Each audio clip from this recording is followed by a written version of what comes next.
Ray!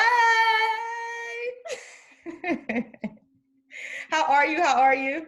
I am so excited to be here. How are you? I'm doing well. I'm doing well. Listen, brother man, I was just reading his bio again. I said, it's been a long journey, but it always pays off. It always pays off. Yeah. Let me introduce the people to who you are. The Chic Critiques podcast, Mr. Ray Cornelius. RayCornelius.com spotlights the latest and positive African-American celebrity and entertainment news and was established in 2012.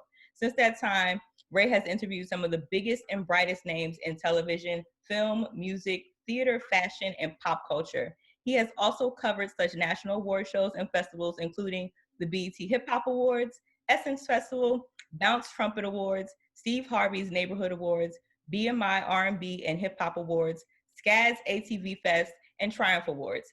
He has also been invited to NBC Press Day in LA and Chicago, and most recently, the Press Supporting Press event for TV One's 2020 Urban One Honors. Ray has served as a pop culture expert on Fox TV's newest entertainment show, Central Ave, and was the red carpet correspondent for Aspire TV's In the Loop. Ray currently hosts and executive produces Upfront inside Atlanta's entertainment industry for Jazz 91.9 WCLK. Chic Critique listeners, let's give a warm welcome to Mr. Ray Cornelius. That's a virtual clap. No, Ray, seriously, I was really thinking, like, first of all, the first time we met, do you remember the first time we met? I might put you on the spot a little bit. But I remember you coming up to me in the hallway at Clark. I remember that, and talking about wanting to be in the entertainment industry. What can I do? What can I do? And then I remember us circling back at an event. Yes. Because my memory, I remember meeting you at, it was a Sammy event. Oh God. Yes, he was like on the cover of a magazine or something like that. And it was like a dark, he was performing downstairs at this event we were at. And you had a card and I had a card and I was just getting started and trying to meet people. But you've always been very warm and always very welcoming and giving of information. So I just say all that to say it's been a long time. I think that was back in like 2013, 14-ish. And then you graduated, and then I go to Lisa Nicole Carson's house for a taping of Married to Medicine, and there you are on set, got your stuff. You all, you were in your element, and it was like, I said to myself, I was like, you know what? She's finding her footing, and when she finds it, it's going to be like this. It always feels like detours trying to get to the, it's always best to work for yourself as well. That's what I think I'm realizing as well. Even the entertainment industry has helped.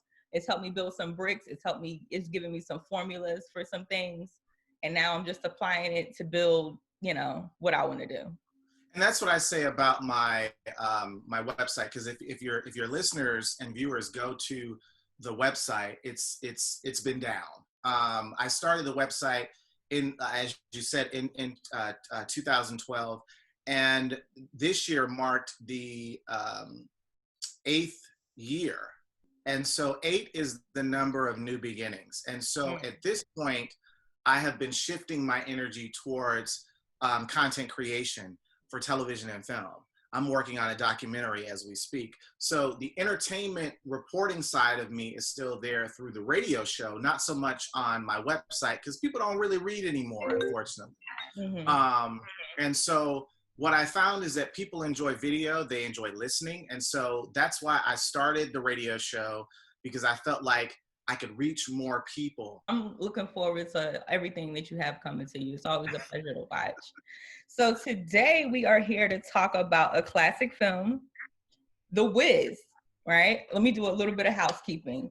Okay. So The Wiz came out in 1978. It's a reimagining of Frank Baum's 1900 children's novel, The Wizard of Oz, and loosely adapted from the 1974 Broadway musical of the same name. It's produced by Universal Pictures and Motown Productions. It stars Diana Ross, Michael Jackson.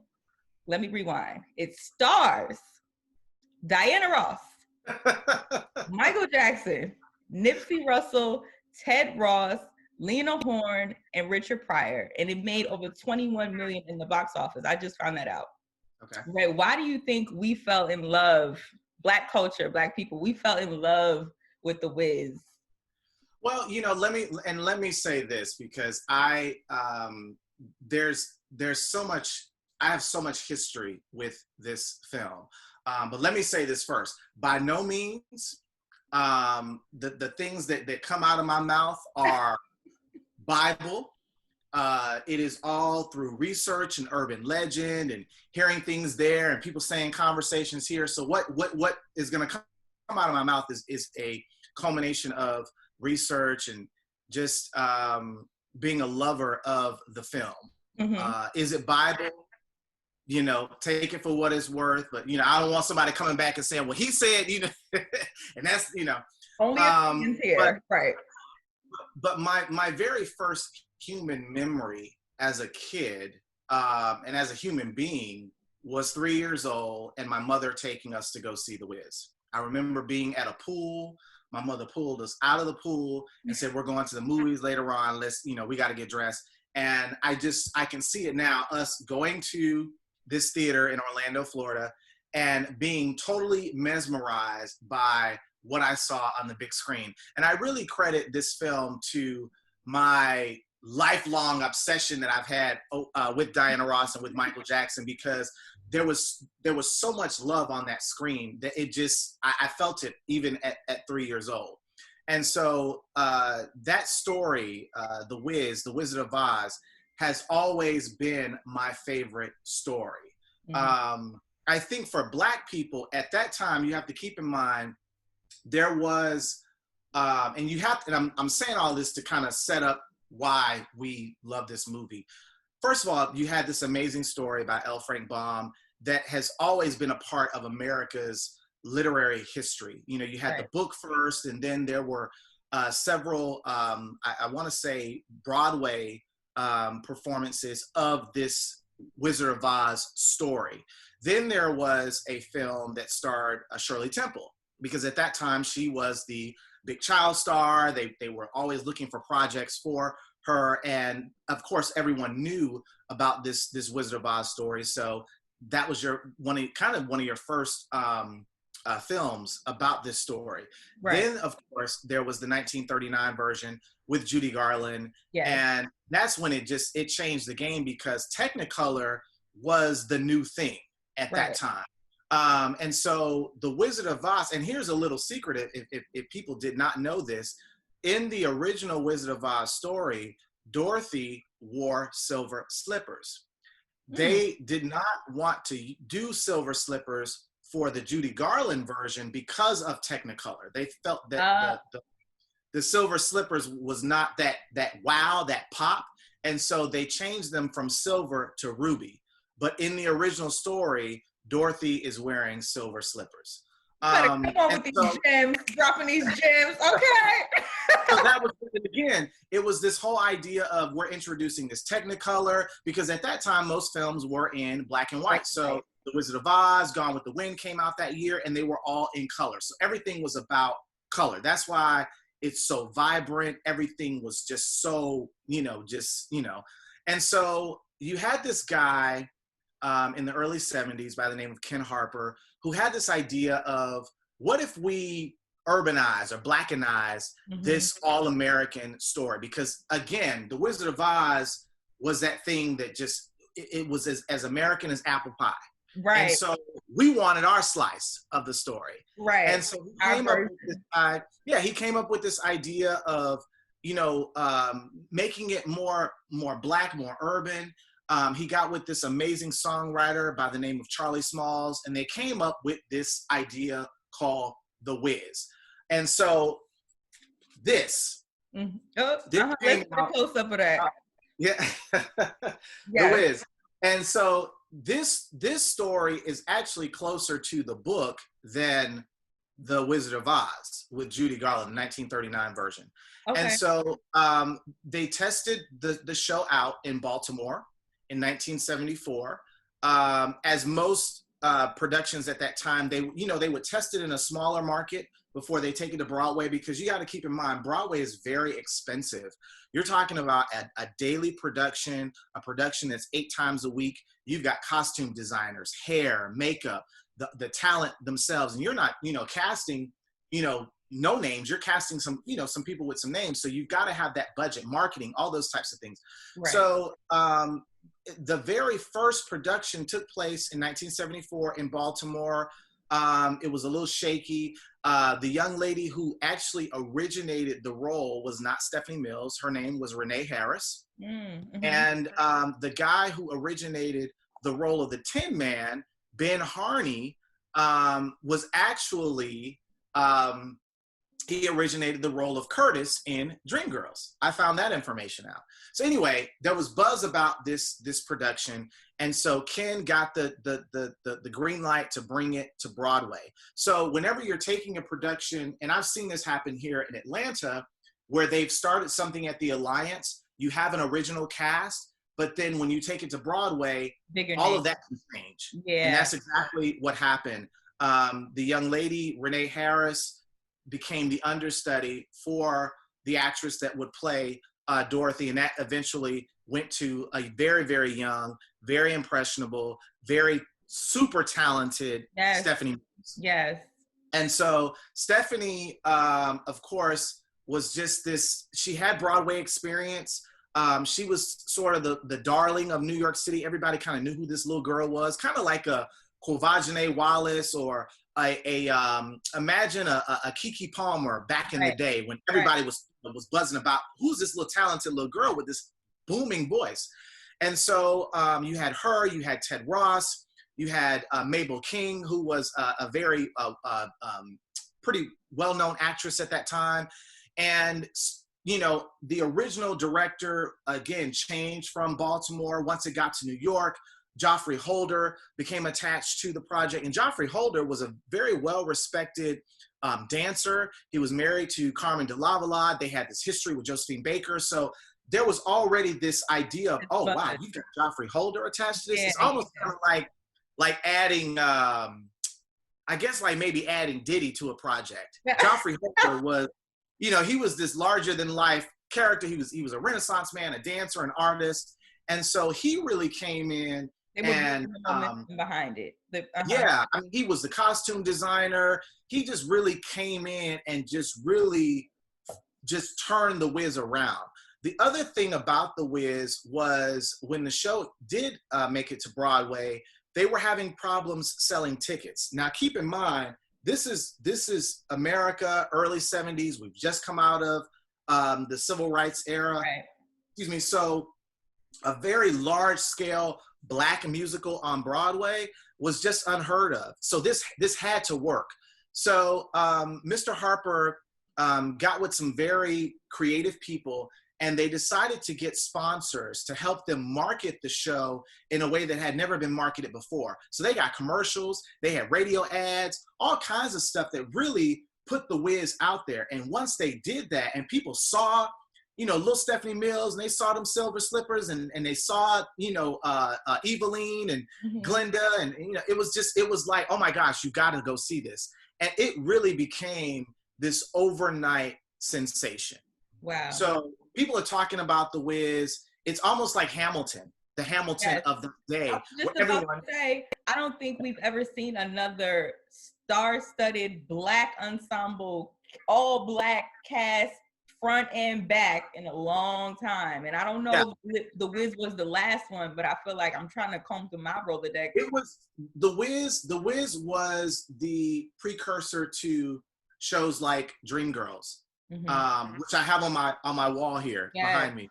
Dreamgirls, Ain't Misbehavin', Bubbling Brown Sugar. Those shows were very over the top. You had the costumes, you had the divas, Sheryl Lee Ralph, and you had in Bubbling Brown Sugar, and Sophisticated Ladies, you had Phyllis Hyman. You had all of these, women who were making names for themselves, were the buzz on Broadway at that time. So it really set precedence for those shows to come. And so at that time, the largest Black entertainment, machine was Motown. And Right. Berry Gordy, had huge success with Lady Sings the Blues. He had already, laid the foundation for creating amazing Black talent through his Motown artists. He had some of the biggest, names in Black entertainment at that time. Of course, his biggest star was Diana Ross. Right. And so he was always looking for, he was always looking for ways to take Motown's brand to another level. That's why he left Detroit and moved to LA, because he was like, okay, we've conquered the music, but music was changing. So he was like, let's tackle this whole film, this film thing. And so there were talks of there's this Broadway smash musical, The Wiz. There's this young lady by the name of Stephanie Mills that everybody's talking about. We want a piece of that. Mm-hmm. At the same time, the urban legend is that Diana Ross went to go see the show and fell in love with it. I mean, just was like, oh my gosh, this is, the best. And went, she called, the legend is that she called Berry Gordy at like 3:00 in the morning and said, I just had a dream that I was Dorothy in a film version of The Wiz. And Berry Gordy is like, go back to bed. What have you been drinking? Go back to bed. You're too old, And so, but let me say this, and you've heard that, that was the biggest criticism that The Wiz, the movie, had was over Diana Ross's age, because again, this idea of Dorothy was this little girl. Mm-hmm. But personally, for Diana Ross at that time in her career, she started off in Detroit, blew up as the Supreme, eventually went solo, and then followed Berry to Los Angeles to launch a film career. Mm-hmm. At that point in her life, she was searching for some things. Diana Ross at that point was really trying to find Diana Ross. Do you know how old she was when she did this? Because I watched it again last night, and that was a thought. I'm like, because they said 24 in the film, you're 24. And I didn't know how old she was. How old was she? She was 32 years old. Okay. 32 years old. 32 now. I can't play Dorothy. but here's the thing. I think that in the grand scheme of things, when you think about where you are at 32, mm-hmm. You're still life searching. Yeah, life is shifting. You're still trying to find yourself. Yes, she was Diana Ross at that time, but I think that she knew, music was changing. Disco was real big at that time, but around 1977, disco was at its height, but it's like, okay, we're about to move into another decade. And you got to think about, as someone in entertainment, you always want to be ahead of the curve in terms of what's happening next. Right. And so for her, I think, she was having, she had been a part of Motown for such a long time. She was trying to figure some things out. And I think part of her attraction to Dorothy was this idea of, who am I really? Mm-hmm. She had left Los Angeles and had moved back to New York. And so the mere fact that this story was, that The Wiz eventually took place in New York City, all of those things kind of aligned for her. You have to also keep in mind that she was like the Beyonce of that time. So yeah. Imagine, when we all heard that Beyonce wanted to be a part of The Lion King, people were like, well, she's too old. Is she gonna be playing? How's she gonna be playing Nala? So it was kind of the same thing. At that time, you're too old. But we don't know what's going on in Beyonce's head. Apparently, there was a connection that she had with that character. And as one artist to another, I can't say if that's right or wrong. You know right. what I mean? That's how you're feeling at that time. So Diana Ross used her star power to negotiate a deal right. behind Berry Gordy and went to Universal. And Berry Gordy did not put her in the film. No, he actually wanted Stephanie Mills. He actually wanted Stephanie because again, it's like taking it's almost like taking Hamilton and doing a film version, which they did, but they kept they used the original cast, but taking the cast and totally using different people. Yeah. And so they were not feeling that. And so, but Universal was like, okay, this is the biggest female star on the planet. She promised them, look, you cast me, you might get Michael Jackson. And Michael Jackson was, on the verge of being that next, right. Again, it's almost like, it's like having Beyonce and Usher and exactly. Yeah. Beyonce is like, look, you get me, you go get Usher. You know what I mean? And so that was Beyonce's acting chops that might not be equal to Diana Ross. and here's the thing, and two, Diana and Michael had such great chemistry as friends. Yes. It was like, okay, yeah, you get her, you're gonna get these two talented people. And if Hollywood don't like nothing else, they like money, and that's a guaranteed bank in the box office. Listen, I've been told several times, if it works and there's money behind it, we're gonna do it. It may not make sense to you, but it's gonna make money for us. And so Michael Jackson wasn't initially the first choice for the Scarecrow. I read that the director at that time was looking at Jimmy Walker, JJ from Good Times, because they wanted this character to be comical, and you know what I mean. And yes. Michael Jackson, no one had really. They knew him as a child star, but he was at this point a teenager. And yes. He wasn't that little, ABC kid. Cute to watch. Let me say this too, because embarrassingly a little bit, the first time I watched The Wiz from cover to cover, from front to back, was last night. Okay. I have never seen it from the beginning to the end. I've only seen pieces here, pieces there, like it's on TV, you catch it here. I've never seen it from the beginning to the end. So last night was the first time I watched it from the beginning to the end. Okay. People can't ever broke my black card for that. But I will say, recognizing just the actors, Diana Ross is absolutely phenomenal in the film. Phenomenal. And then Michael Jackson, what I recognize with him in The Scarecrow is his ability to move. Because he's a dancer, he's a natural dancer. So him moving like that is what really caught my eye. This was the perfect role for him, because his way of moving as the Scarecrow was it was magical to watch. Any performances for you completely? Well, let me say this. So once they got everything together, mm-hmm. and keep in mind, The Wiz was the most expensive movie musical ever.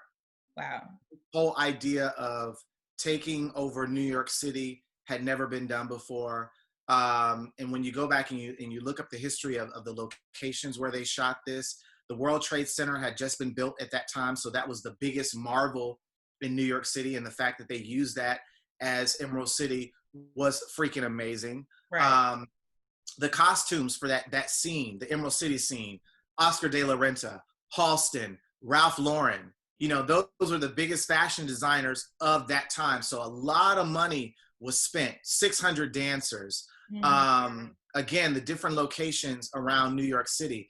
And so it was, when it came out, it was big, it was bold, it was colorful, it was scary. You know what I mean? Right. Evilly, no bad news. I mean, but then of course, like you said, watching Michael Jackson was amazing. Ted Ross as the Lion, absolutely phenomenal.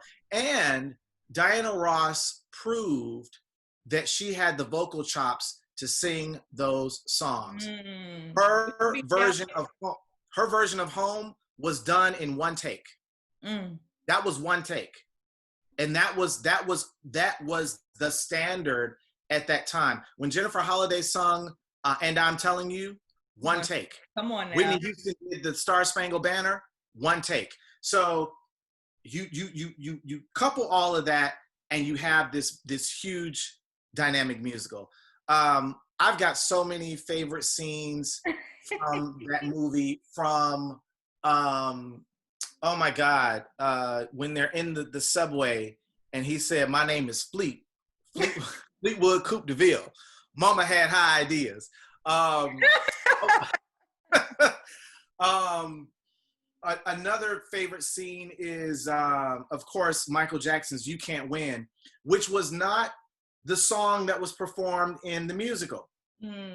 That came about because Quincy Jones was attached to this project and changed some of the music around. Right. An unknown singer at that time who was the president of the Dionne Warwick fan club. This young man named Luther Vandross was added on to write "Everybody Rejoice." And if you listen to the first person singing that song, that's Luther. That was Luther Vandross. Right. Gosh, of course, "Ease On Down," iconic. And the thing is, and to that point of it being iconic, the fact that I know that song. I know so many of these songs, and I've heard so much about so many different scenes. I felt like even though I had not seen it, I knew exactly I've seen it. Like, I haven't seen it, but I've seen it because it's just so iconic. It's such a staple. I've heard these songs before. I know who Stephanie Mills is. Like, you just feel the attachment regardless. Let's talk about the differences between The Wiz and The Wizard of Oz, because one of the main things that I jotted down was that The Wizard of Oz was mainly shot for the daytime. Everything was during the day, and The Wiz was in the nighttime. And I thought that was really interesting to play on. Go ahead. Well, no, there were moments. I think when Dorothy is leaving Munchkin Land, at that time it was dark. Mm-hmm. And she's kind of going, because keep in mind, for her, the storm happened at night. In The Wizard of Oz, this happened probably, on a Sunday afternoon. Right. So she's going from night into day, which is what we see as she's transitioning from Munchkin Land and meeting the Scarecrow for the first time. So yeah, you got to see those day and night dynamics when they were at the Emerald City Hotel, which I thought was just fabulous. It was nighttime. The other thing with the differences between The Wizard of Oz, the poppies, there were flowers, at that time. There were no flowers. Another difference is you had Miss One. So you had the three witches that were represented in The Wiz that were not represented in The Wizard of Oz. You had Glinda and you had the Wicked Witch of the West. She didn't really even have a name. Right. Well, actually, her name was Elphaba, which is the premise of Wicked. But they changed the name in The Wiz to Eveline and Evamine. They were twin sisters. And so that's a huge, huge difference. And then you had this other witch who was kind of in between Eveline and Glinda, and that was in the Wiz, the musical, her name is Ada Pearl, but for the movie, her name is Miss One. And so that's a huge, kind of difference. You don't have the Somewhere Over the Rainbow theme. Big one. Yeah. Big one. It's really, really, really big. When you think of, The Wizard of Oz, this whole idea of somewhere, over the rainbow, that was not the case for Dorothy in the musical or the movie. Right. Which, I guess when I think of home would be the counterpart too. They did their own version. We had our own Wizard of Oz, like you said, our own slice of the pie. How did I know you were going to be the perfect person to discuss this film with? Ray, I can't believe you know so much history. I don't know, was it the love for Diana Ross or for the film itself first? As a kid growing up, she was just, it's crazy. After seeing the movie, I remember she did this huge concert, 1979, Caesar's Palace. And the opening for that show, if you've never seen it, it's on YouTube. But the opening for that show, you see this image of her, and she's on this huge grand staircase, and she's singing "Ain't No Mountain High Enough," and you see her, and she's coming down the stairs, and she just comes through the screen, and there she is standing right there in front of you live, and it was just like, oh my God, this is crazy. Who is this woman? And so from that point on, and that's never I mean, that's been duplicated only one other time. Toni Braxton did that some years ago when she was performing Unbreak My Heart. She was at the top of the staircase and you saw her coming and she came through the screen. And I said, that was Diana Ross who did that first. So, you know, and of course we know the Braxtons are huge Diana Ross fans, but she was everything at that time for me. And Michael Jackson was just, oh my gosh, I wanted to be him. You know, and that's another thing about, had Michael not done this film, I don't think we would have had Off the Wall. I don't think we would have had Thriller. We would have had Beat It, because that's where he met Quincy Jones. I was just about to say, was that his first introduction to Quincy? And he asked Quincy Jones if he knew a producer that could help him with his album. And the urban legend is that Quincy was so impressed with Michael Jackson's professionalism. He was so impressed with his talent that he was like, let me produce this album. And that's how we got Off the Wall. That's how we got Thriller, which is the #1 album of all time. Of all time. You know what I mean? So, yes. Yeah. So you brought up Wicked as well. I have not seen Wicked. I've heard amazing things about Wicked, but all these different spin-offs that we get of The Wizard of Oz, I find interesting. The premise of Wicked are the two sisters, right? And I have not seen Wicked either. The premise of Wicked is the story of the two sisters, Glinda and Elphaba, and this whole idea of how she became the Wicked Witch of the West. But it does stay, to my understanding, it does stay true to when L. Frank Baum released The Wizard of Oz. That was one of many books. There were several books that he had written about this magical land of Oz, but for some reason, The Wizard of Oz is the story that really was pulled from these different books that everyone just kind of fell in love with. Because I think there's they did a version based off of the story of Dorothy going back. And I want to say it was around 86, 87, which again, it was, you know, didn't hit. It was okay, you know, because again, Judy Garland as Dorothy, Hollywood, you got to think about entertainment at that time. They were making examples out of these stars, and they were setting precedents. So Judy Garland was this huge star at that time. Her and Mickey Rooney, I mean, they were really big.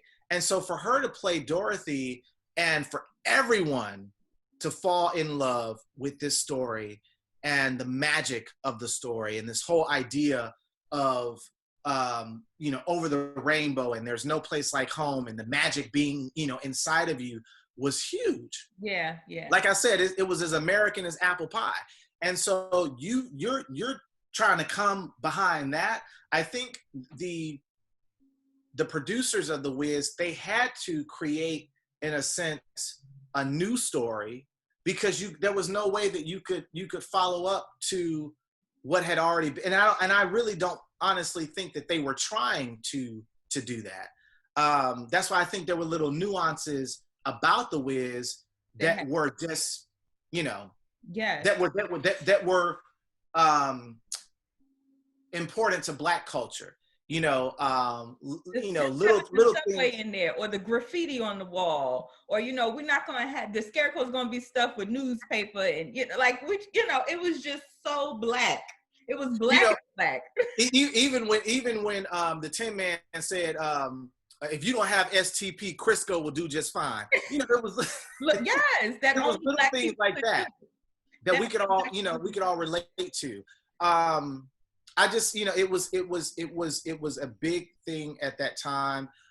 From the box office standpoint, The Wiz did not do what Motown wanted it to do. And to be honest with you, Hollywood really used The Wiz as a litmus test to see if they would do a major Black film like that in the future. And I think the next, and I could be wrong, but the next biggest Black of course, Broadway went on to do Dreamgirls and Ain't Misbehaving and Bubbling Brown Sugar and Sophisticated Ladies. But the next biggest Black kind of thing was really Coming to America. Because at that point, Diana Ross's film career was in limbo. Nobody wanted, you know, because here was the thing that you probably don't know. After she did The Wiz, there was a film project that someone came to her about that they wanted her to do. She was on board to do it. The guy that they had been eyeing for this film was Steve McQueen, and he said no. And so they gave it to Ryan O'Neal. And at that point, Ryan O'Neal and Diana Ross kind of had this tryst going on. And so the film was called The Bodyguard. You know what? While you were just talking about Diana Ross's film career being in limbo, and my Rolodex went to all the films that I've seen her in and how amazing she was. And the only person I can even associate like that with huge singing career, huge acting career is Whitney. Because Whitney is not just a phenomenal singer. Whitney was a great actress. Whitney Houston Superstar. Was a super talent. I mean, she was when you think of so let me say this. They shelved the movie because Diana Ross was supposed to be in The Bodyguard. The movie was shelved because they did not think audiences would see an interracial film. Right. You're talking about 1979. You didn't. I mean, it was still kind of you just didn't have romance like that, and so it was shelved, and it didn't come back, of course, until later on with Whitney Houston. But Whitney Houston, if you will, Whitney Houston was the next generation Diana Ross. Yeah, if you will, because Diana, Whitney, Beyonce. Yeah, it was this what Berry Gordy was able to do with Diana Ross's career that was not done because here's the thing. Diana Ross was out at the same time as Aretha Franklin, at the same time as Gladys Knight, at the same time as Patti LaBelle, right? Chaka Khan didn't come out until late 70s. Dionne Warwick, right, was out at that time. They were the divas. The divas at that time. Mm-hmm. What was different about Diana Ross is she did not have the big, heavy vocals that the other women had, but she had a look that was you couldn't keep your eyes off of her. Marketable, Yeah, very marketable look. And she had talent that was beyond singing. And Berry Gordy knew that. Berry Gordy wanted to create someone that could rival Barbra Streisand. Barbra Streisand at that time was a singer. She was an amazing actress. She could do Broadway. And that's what Berry Gordy, he wanted a piece of that. He was like, okay, I see what they're doing with this woman. I see where she's going. I want to do the same exact thing. He was also a huge fan of Doris Day, which was this other kind of super talent that could sing, that could act, she could host a show. I mean, anything you threw at her, she could do.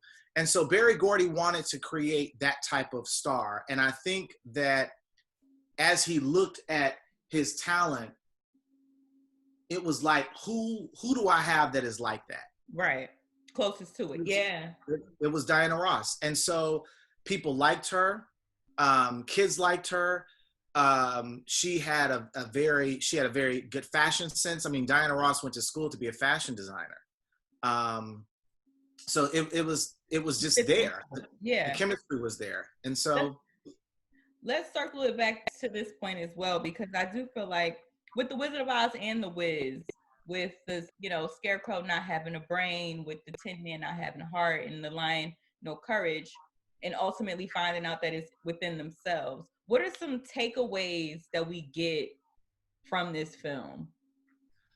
And I'm going to try to say this without tearing up or without crying. The Wiz, I think what I think we resonate with The Wiz, and I know for myself, I resonate with the story, this idea of everything that you need is already within you.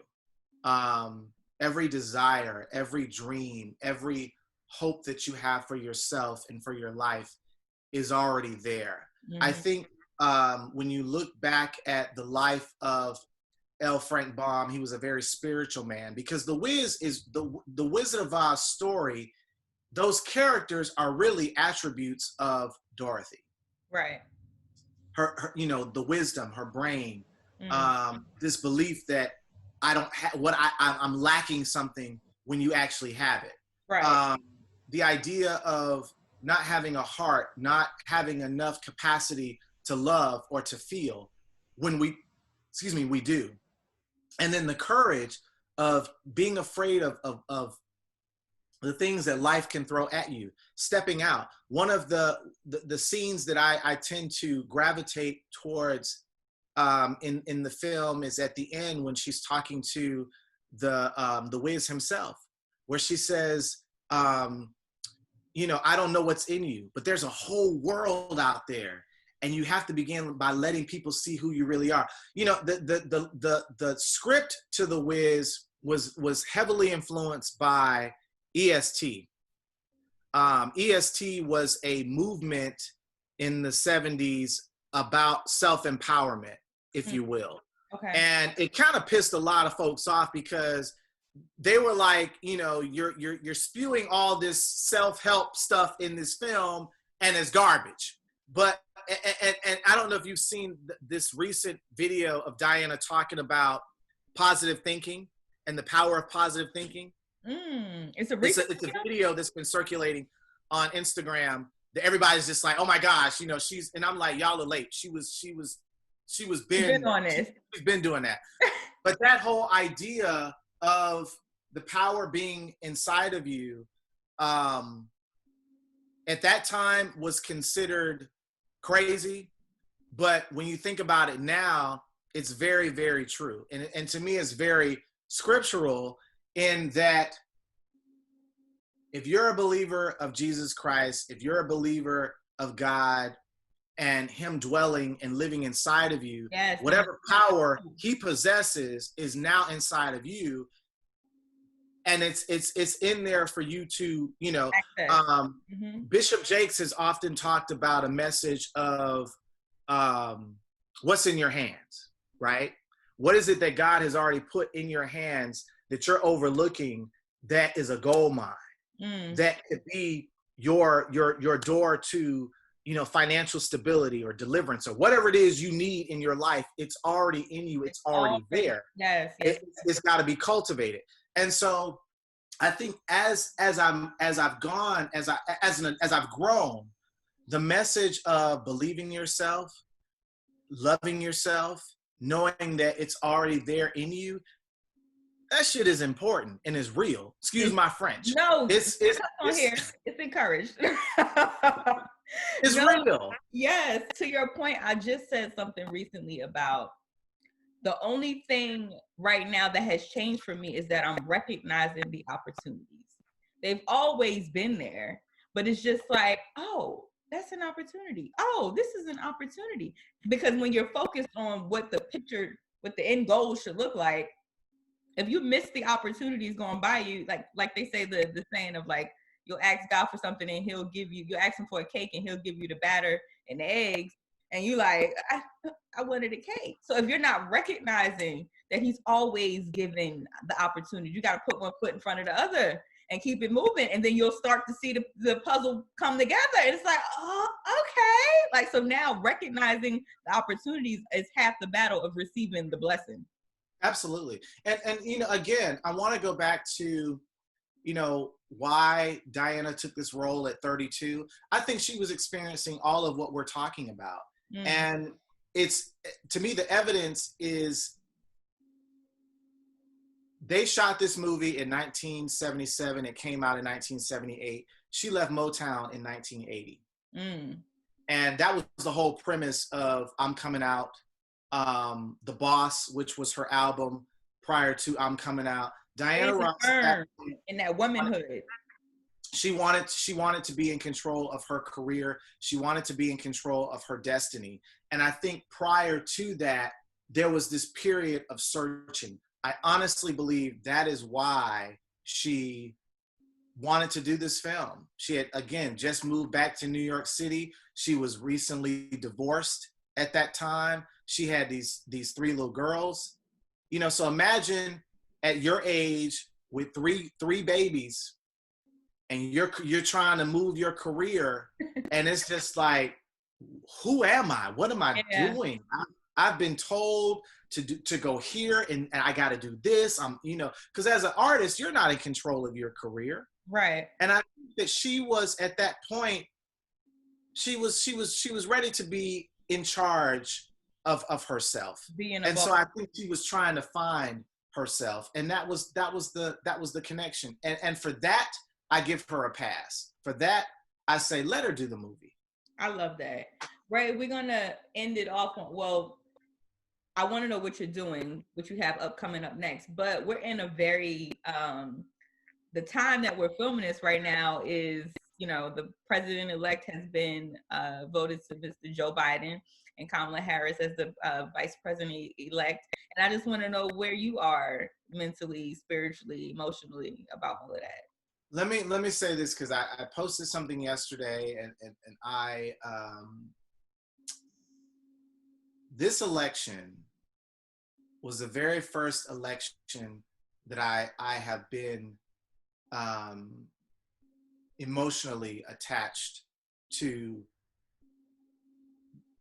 what's happening.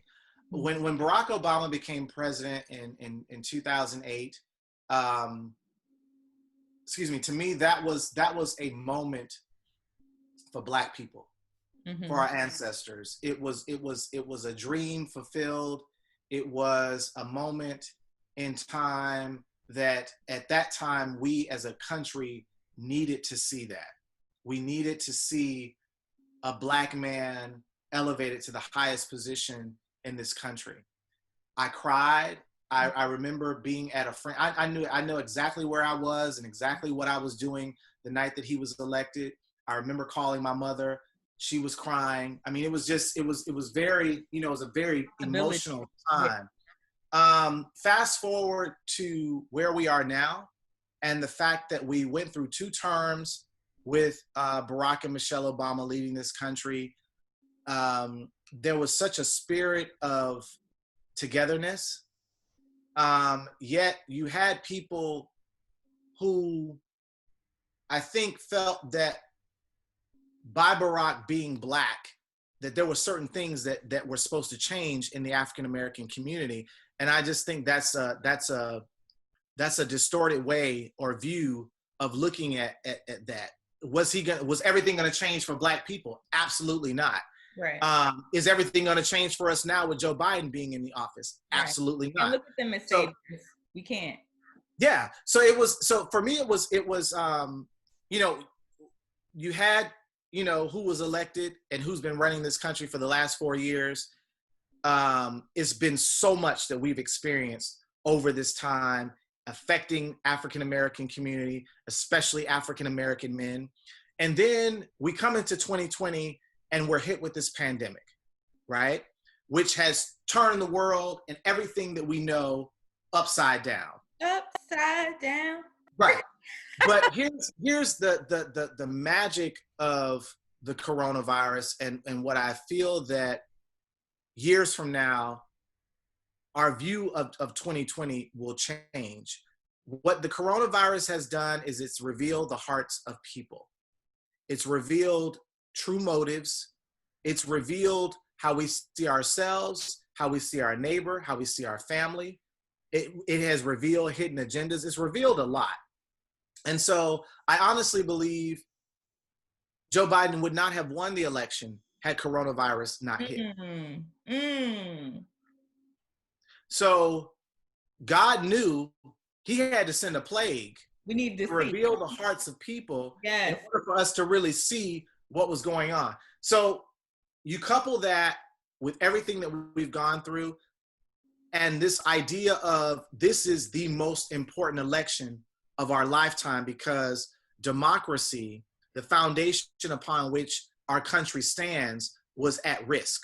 Right. And so tensions are high, emotions are high. We were trying to get everybody to vote. We were trying to convince the next generation, you know, who tore up cities because of George Floyd and Breonna Taylor. People were angry. People were tired.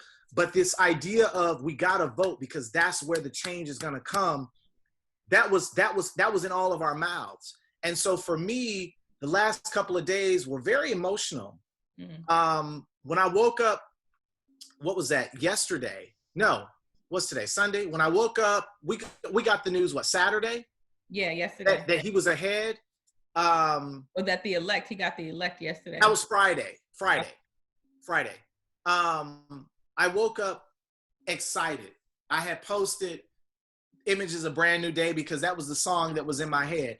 And then there was this whole idea of, well, we need to recount the ballots. And then he was saying, you know, the election was stolen. And I'm gonna tell you, I was so angry. I lost it. I had a meltdown. And I made up in my mind, I was not gonna vote again. I was mad. Mm-hmm. Okay. But the next day, yesterday, when he won, what I felt that showed me where I am in my faith, and it showed me where I was in my level of patience. Mm-hmm. And I've got some work to do, right? Mm-hmm. Because I was afraid that we would get this close and something would happen that, you know what I mean? And I said, oh my gosh, we have convinced an entire new generation that voting is the way. And if this man doesn't win, it's going to totally, it's going to shift people's, it's going to affect how people see, you know what I mean? And so that was very concerning to me. And I became angry, and I became, I was like, God, you know, what are you doing? What's going on? But again, we have to, if you go believe, you got to believe, no matter how it looks, no matter what comes up. And I was telling a friend that this story, not to go on, but this story reminds me of the book of Esther. When in that book, if you read the book of Esther, I think God's name is mentioned once, but you see God moving throughout that entire story. And her faith. And there was, it was all about faith. And it came down to the very last minute that this woman could have died, but God flipped that thing and freed his people. And so I really believe that was what was at play when it came to this election, was that Joe Biden just kind of came out of retirement, and that God had been preserving this man and saving this man for this time. Such a time as this. For such a time as this. Yeah. So it for me, it really was a revealing of my faith. And I say that because where I am going and the things that I want to do and the things that I will be doing are going to require another level of faith and another level of patience. I'm a caregiver. I'm dealing with a parent who has dementia, and God is testing my patience there. Mm-hmm. That I can't look at her the way that I've looked at her before. When she does things that to me are like, why are you doing this? I can't be quick to anger or to be upset, because that's just what this disease does. So to me, those were the personal lessons that I learned, that, brother, you can't get mad and angry. You gotta trust. And that's where I've been tested, and I was tested through this election. Mm-hmm.